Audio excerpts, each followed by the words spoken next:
Swastika's arms go towards the left. And that became the symbol of the German, of the Nazi regime. So it's what we would call an appropriated symbol, right? Those exist in religions and in regimes all throughout history. You know that this symbol has a lot of power to it, and now we're the ones that have power, so we're gonna like take that, right? And use that to show just how powerful we are.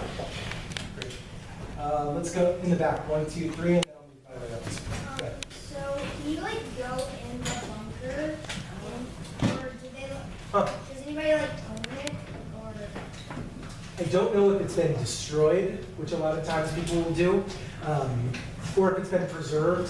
If it has been preserved, I don't know if it's sort of like owned by the government, or if it's like as a museum or something like that. I'm not 100% sure. Not 100% sure. Yeah? Do you know what they did with like the Hitler's body? Did they like put it in? Did they like bury it? I'm not sure. I'm not sure. Probably not. Yeah, I don't know. Yes. I have a super question about the bunker. So was the full actual bunker like hidden underground? Yeah, I feel like it's, you know, bunkers that are created during wartime or used during wartime are generally at a certain place that like, it's like a basement of your house. Only it's specifically built to protect you if things, you know, if there's bombings or if there's some sort of natural disaster. The only reason I asked the question is because I've seen bunkers that have had like areas that are above ground, and then there's the actual bunker that's under it. Yeah, I'm not sure, to be Now, honest. question: do you know how the army actually found the exact location of Hitler? I don't. I would assume it's a part of, that it's like maybe a little bit of luck, and maybe a little bit of like, hey, I wonder where that door leads to. Oh, there's a staircase. Oh, what's down here? Oh, I hear people.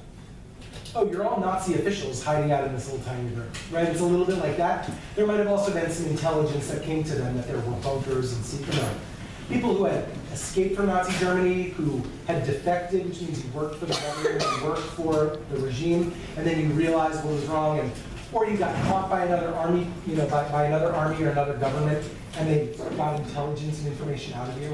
Yeah. Yes. Okay, so you said that some of the major people got away, so they weren't all in there, they were just some. Some of them were, but I mean, think about it. They probably weren't all in the same place at the same time. I'm sure a lot of them, if they were home or around the city or nearby the city or whatever, probably rushed over to where the big building was because they knew there were bunkers and, you know, safety in numbers and all of that.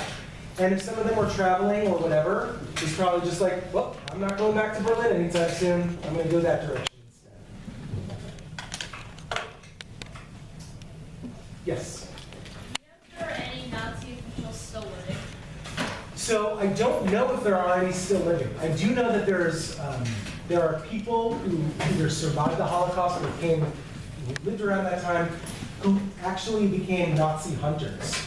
They actually dedicated their lives to traveling the world and seeking out people who had been Nazis and had perpetrated crimes and bringing them to justice. The most famous one is a guy named Simon Wiesenthal, who just died a couple of years ago, maybe 10 years ago, who was Jewish, who lived through the Holocaust, and then basically took his experience and rather than shut down from it or try to ignore it, he felt empowered to go out and use that power to find people. The last I heard was probably 5 or 6 years ago. This like 95-year-old guy living in Ohio, who had lived there for 60 years, was brought to Germany because they had evidence that suggested he had moved to the United States illegally in the 40s under a different name than he actually had, and that he had been a Nazi prison guard. Living in Ohio, raised 2 kids, paid his taxes, watered his lawn, all of that. And so then the whole question becomes, well, do we still bring people like this to justice? Or do we consider that we're bringing him to justice for being cruel and unusual to another human being? And now at age 95, with this terrible health problems, kind of near death himself. Do we subject him to a long plane ride and a long trial and prison and this and that? What do we do? It's been a big moral dilemma in the Jewish world and around the world, because questions always lead to questions, right? Because we wonder, do we treat other people the way that we wish we had been treated? Or do we kind of take a different justice perspective and say, you did the crime, now you stand trial for it? So, yes? Since Hitler was dark hair, dark eyes, and how come when he knew that like people were coming for them, how come he just pretended he could have I know he has a mustache, he could have yeah, you can shave, you can dye your hair, and everything. My guess is that okay. Roundabout way of answering this.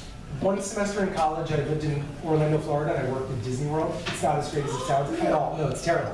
But what they said was, if you think that somebody has stolen something, or God forbid, like snatched a child or something, remember, they can take off sunglasses, they can like put on something, or they can put on a hat, they can change their appearance and everything.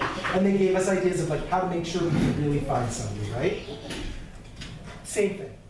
You can shave, you can change your eyes, or you can change your hair. You can't really change your eyes. You can't really change the shape of your face. You can't really change the, we're talking without extensive plastic surgery, right? So I would guess that he probably knew it wasn't really an option. It was a short-term option. One more, or that's it? I think we can do one more. And then we'll be on One more? Yeah. So I was wondering, what affected people joining the Nazi Party more? Propaganda or other reasons? I don't know.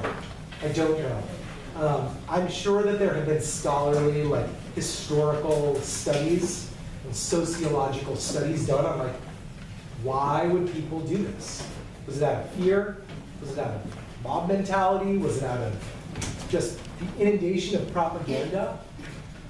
I would guess that some of them, like that, some of them believed in the ideology. Some of them were terrified. And some of them found themselves in a position where no matter what their eyes and their ears and their brains and their hearts were telling them, something forced them to consider things differently.